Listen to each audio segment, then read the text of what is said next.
Let's work on some yin yoga for your hips. We'll focus on the archetypes that work specifically with the 5 myofascial groups of the lower body. I'll offer variations for each archetype, one that will help to either increase the intensity at the target area and another one to help decrease that intensity for those of you that are finding a bit of a challenge perhaps with the archetype presented. Let's start with focus on the back sheath. So through the archetypes, we'll start with shoelace. Target area are the glutes. So shoelace pose, I'm actually in shoelace right now. But there's lots of different variations of how we're going to hold that shoelace. So the idea, this side that I'm doing right now is my left side as a focus point. But the idea is that this is the target area of this pose. So shoelace just represents. So I'm going to give you 2 options to find the gluteal region as a target area. It's a kind of a lateral back sheath as well, but he goes hand in hand with where we're going after, which is the hamstrings. So if you have problems in your knees, this might be the best variation for you. I also sometimes do advise people to kind of try the variations and see from there. You lay on your back and you go into what some call figure 4. So let's do that right leg. So the right ankle crosses over the left thigh, and then you go ahead and hug that left knee in, either placing the hands behind the knee or in front towards the shin bones. So whatever is comfortable for you. So this is one choice.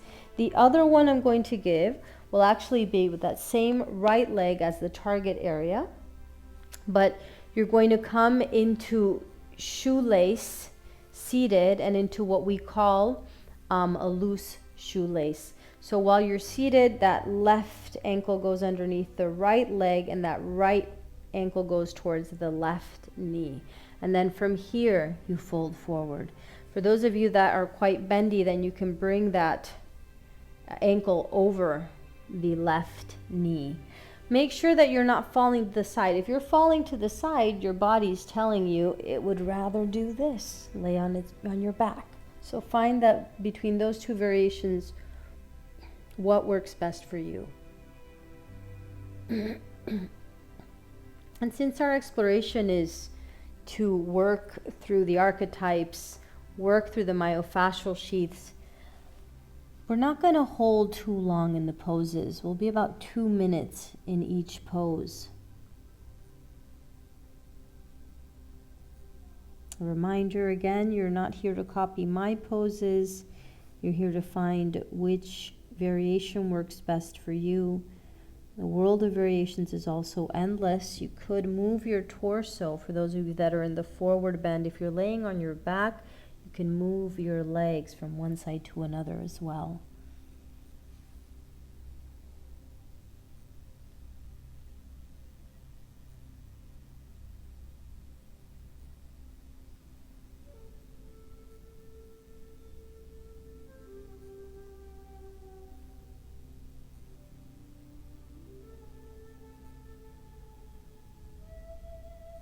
And we're entering the final minute of the hold.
Whichever variation you're at, you're either going to go ahead and bring that torso back up to center if the torso was the lever, or if you were laying on your back, then you're bringing the knees away from you and placing your feet on the ground.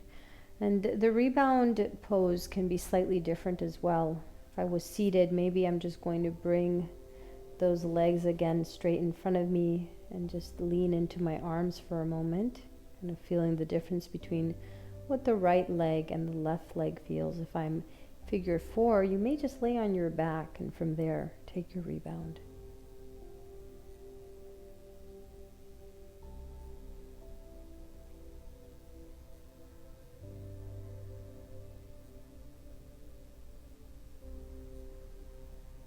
We're making our way towards the left side.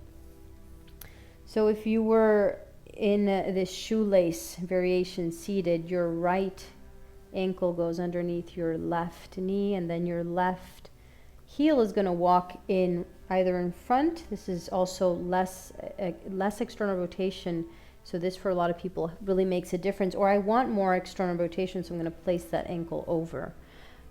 As I mentioned before, when your body's leaning to one side, you're going to go with that feeling. So that feeling is going to be much more comfortable back here. So then you would do your figure 4, just laying on your back. However, wherever you want to place your hands. We're finding the left glute as our target area. We're going to hold for 2 minutes. Find your pose. Find your variation. You can always use the beginning of each hold to shift and move. Even if it's just a 2-minute hold, there's always time to explore.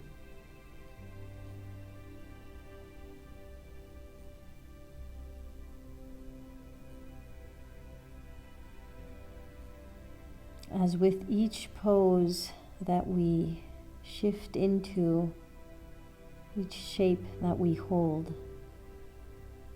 there is a settling of the bones that happens at each pose.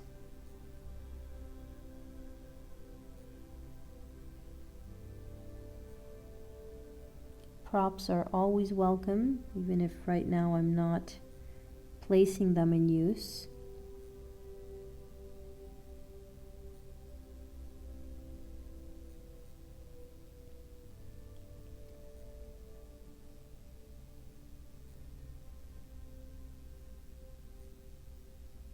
And we're in the final minute of the hold.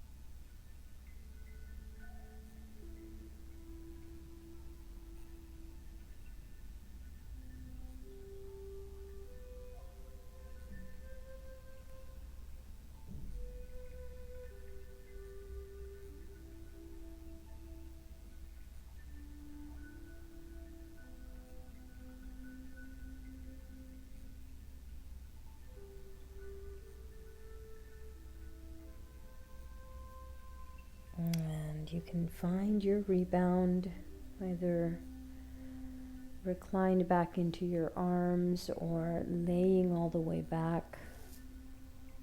For those of you that were in figure 4, you were already there.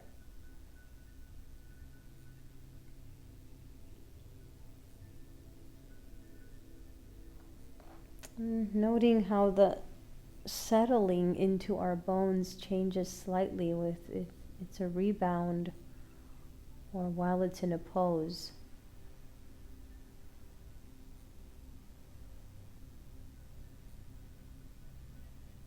Now noticing any subtleties and sensation in your lower back as we've completed that right and left cycle.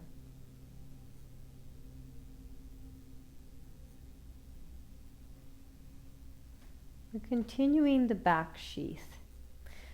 So you can find yourself back up in a comfortable seat. And from the glute, we're going into the hamstring stretch. So for the hamstrings, I'm going to propose, this is a caterpillar archetype, But I'm going to propose, and as I say often with hip openers, this is where I kind of say, well, it's a half butterfly. So half butterfly, though, can have many variations. And if you know other ones, you're welcome to bring those in. But what I'm going to propose today is just kind of, I want us to hone into the angle that we have when our heel is really far back towards our pubic bone. And there's this specific, it's kind of maybe a 90 degree, but it also depends on your femur and if your hips are moving. And then if this heel comes towards the knee, that angle changes. And then if that ankle comes underneath the knee, it's even tighter. Of course, here, my right leg is bent, my left leg is the target area. So let's just play a little bit with that. Your right knee is bent, heel back. What happens when you fold forward and then you come back up? Does it feel like a hamstring stretch? If not, then maybe play with that heel a little bit more forward, or even the ankle underneath the knee for some people is quite surprising as well, as it can be quite effective. So find with these ranges of variations that I just gave you what works best for you. And yes, there are lots of other variations. If you know them, you're always welcome to come into the famous trio of poses we often propose here, the half frog and the half shoelace. So those are also very welcome. Today I just wanted to play with the world of variations in just half butterfly. And then from there, of course, the torso can also move. You don't have to have your torso directly over the leg. For some people, it is necessary, though, to feel the target area.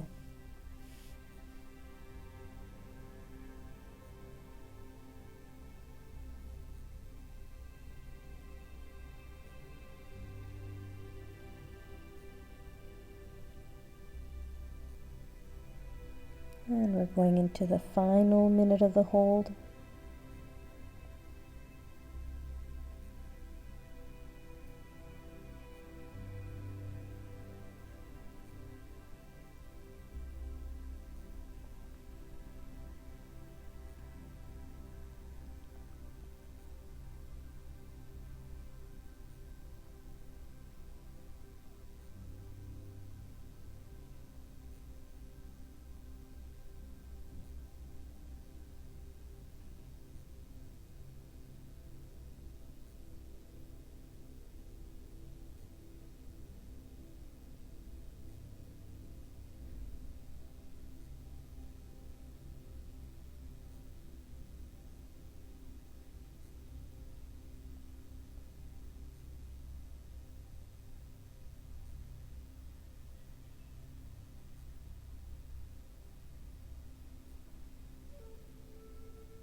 You can find your way, unwinding your spine back up, settling again into your bones in your rebound.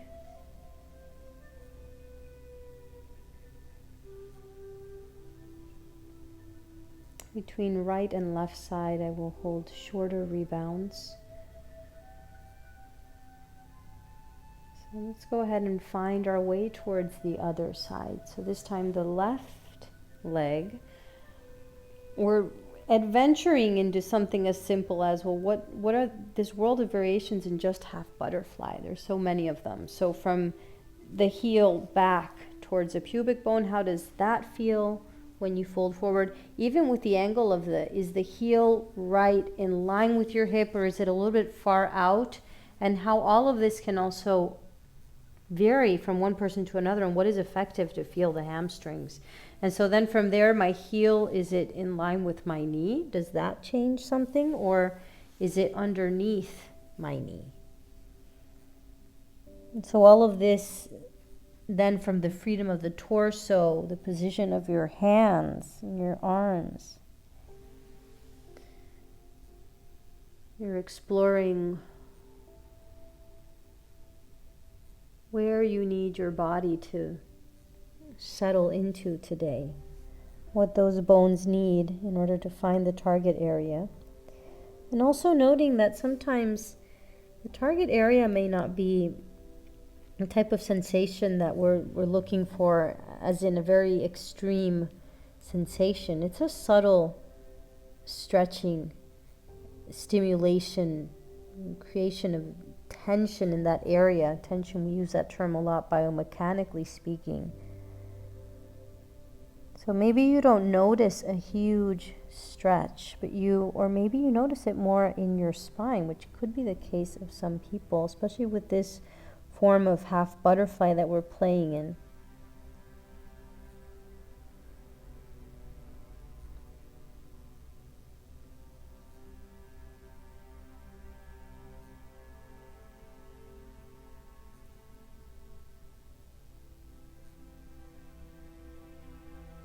And we're going into the final minute of the hold.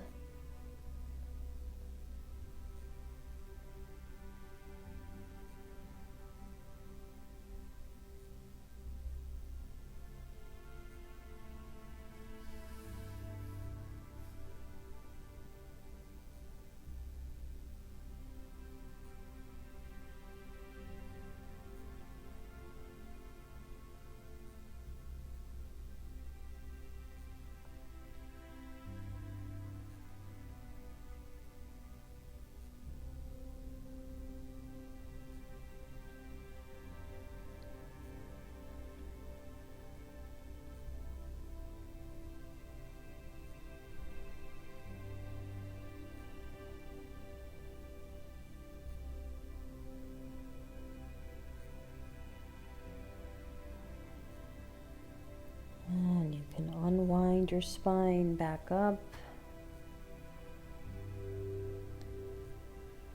Release the left leg. Lay on your back, on your side, or on your belly. Those are really always also choices for rebound.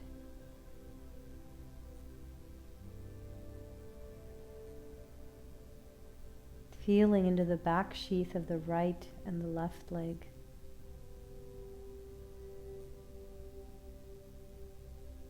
Feeling into your lower back.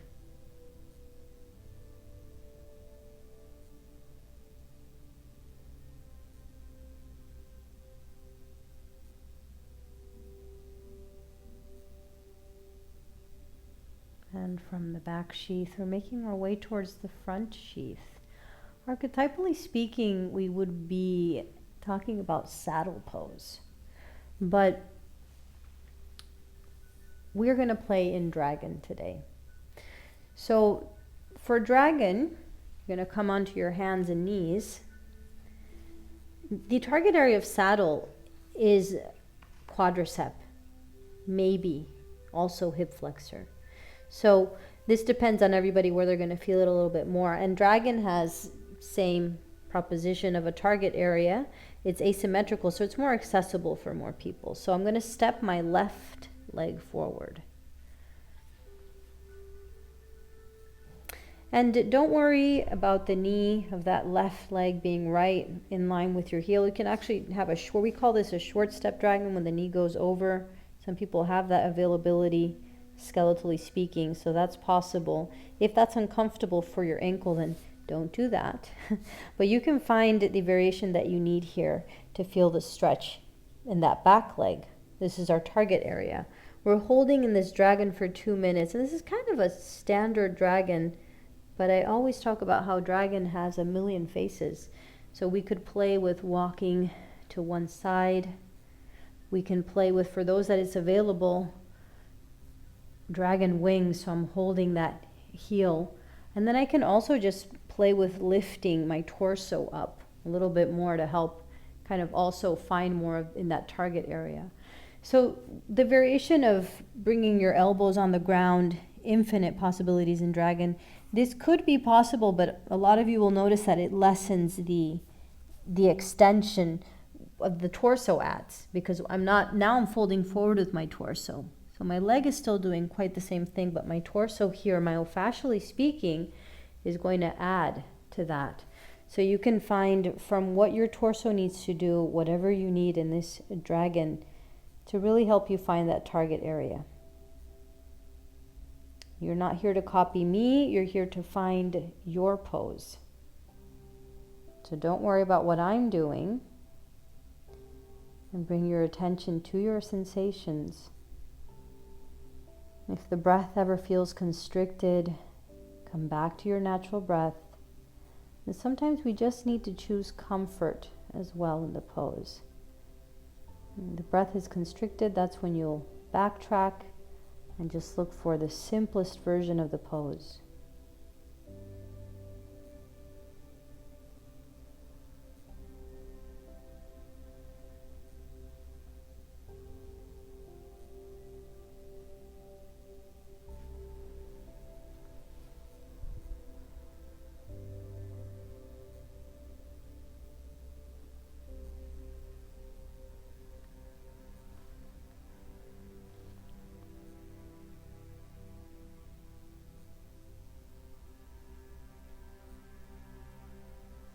And you can gently start to bring your hips back. Bring that left leg back. Either sit on your heels, this can be a rebound, or lay on your belly, or lay on your side. It's not going to be too long of a rebound. So laying on your back, you're going to notice that you'll be sitting up quite quickly as in now. We're making our way towards the other side. Come back onto your hands and knees. So step that other leg forward, your right leg forward. Now the left leg is a target area. And I don't really care what that front leg does. So your front leg can be here, toes pointing out. It can be here. It can, maybe you do like that. Well, I like it. Not just I like it, but it's effective for me to feel this target area when that heel is under my knee. So you can do that, but you're perfectly all right doing a short step. And I have this external rotation tendency from my femur that is quite comfy for me, so I do this quite a bit in the dragon. Endless variations. I am focusing on the front sheath of that back leg, so that is my target area. From there, you can play with your props as you need.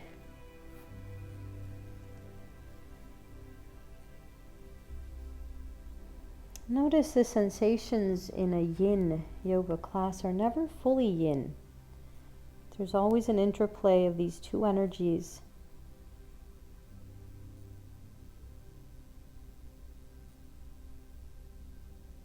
And I know that dragon pose can be one of which people feel some resistance to have to hold too long. Don't just focus on settling into your bones, but also see how you can settle into your breath and settle into your story. What's that inner landscape like? What kind of stories is your mind telling you as you hold the pose? How can we soften that story? How can we become gentler with ourselves in this process?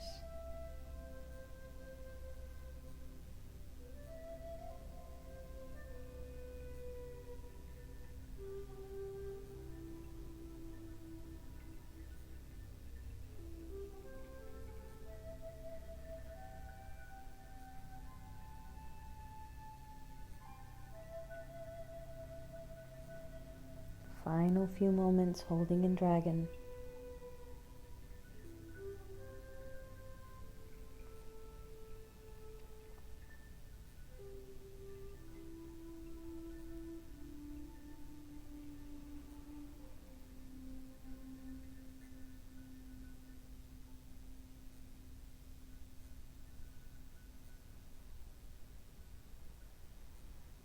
And you're gently, gracefully, slowly allowing those yin tissues come out of the pose.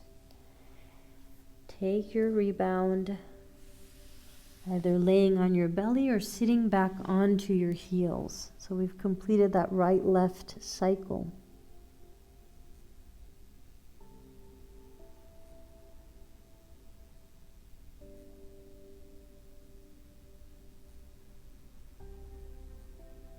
And our our final pose and hold for this short Happy Hips class is Dragonfly archetype. So now we're making our way towards the inner sheath of the mandala of the thigh. So Dragonfly, you're sitting with your legs in front and in abduction. Femurs are in abduction, away from the center line. For a lot of people, this is, again, I want to lay on my back. My pelvis doesn't want to do this. Use a wall. You can very well from there also sit next to a wall, and you'll use that wall to support your legs. It's the number one variation I very often give. You can also use a bolster, placing your hips on a bolster. So I'll do the wall pose, and we'll only be holding this for about 3 minutes.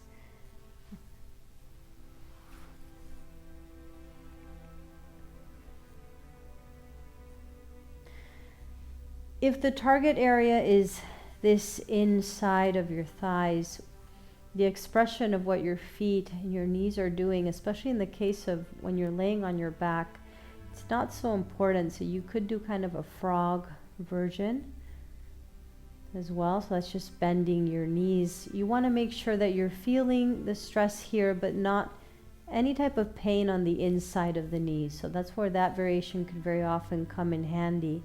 For those of you that as you settle into the pose, you notice that the inside of your knees, so there's a point there where the tendon actually is a point of union with 3 muscles there. So very often we can feel some resistance inside of the knee. Maybe you don't want that type of resistance. You can find that very gentle, easy variation by bending your knees.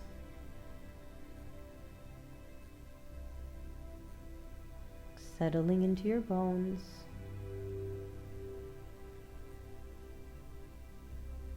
Settling into your breath.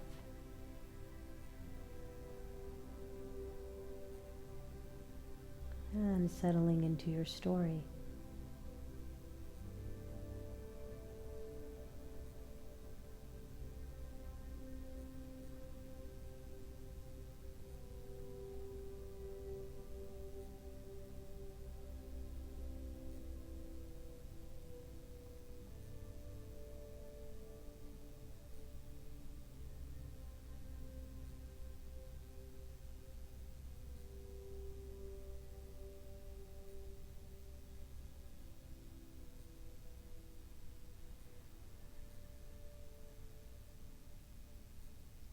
Settling into your bones, your breath,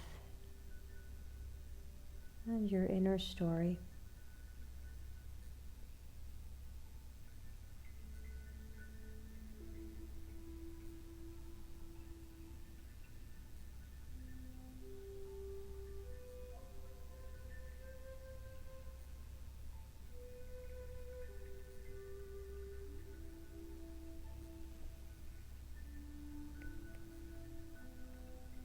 And we're at the tail end of the hold.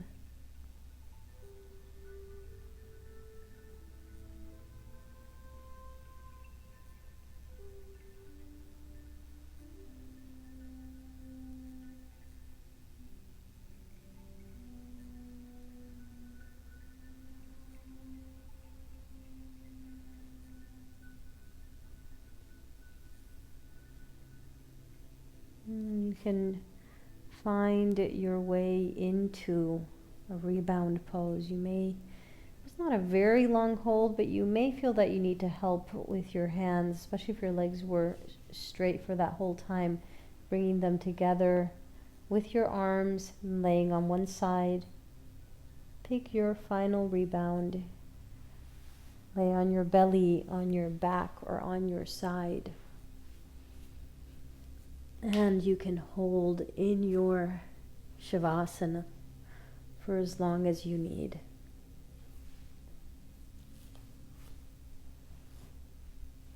Thank you for joining me today. Namaste.